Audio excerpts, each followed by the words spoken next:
Hello friends, welcome to Usha's kitchen.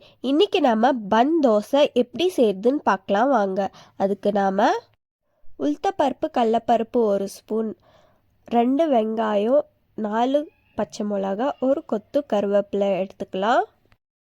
அரோமாக்காக ஒரு புடி சோம்புக்கீரை எடுத்துக்கலாம். தாளிக்கிறதுக்காக 2 ஸ்பூன் எண்ணெயை சேர்த்துக்கலாம்.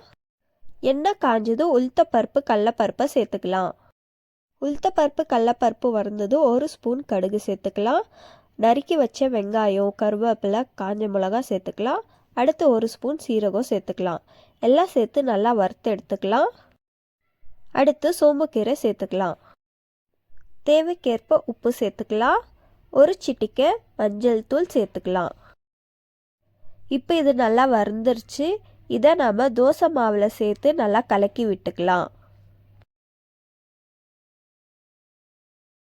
அடுத்து பேனில் 1 ஸ்பூன் எண்ணெய் சேர்த்துக்கலாம்.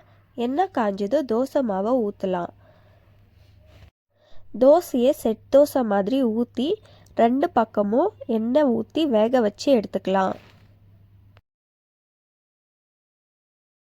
இதே மாதிரி மாவை ஊற்றி எடுத்துக்கலாம். அவ்வளோதாங்க, சுவையான பன் தோசை ரெடி. இது ரொம்ப சாஃப்டாக டேஸ்டியாகவும் இருக்கும். இந்த வீடியோ உங்களுக்கு பிடிச்சிருந்தா லைக் பண்ணுங்கள், ஷேர் பண்ணுங்கள், கமெண்ட் பண்ணுங்கள். இதே மாதிரி நிறைய குக்கிங் ரெசிபீஸ்க்காக மறக்காமல் உஷாஸ் கிச்சன் சேனலை சப்ஸ்கிரைப் பண்ணிக்கோங்க. தேங்க்யூ ஃபார் வாட்சிங்.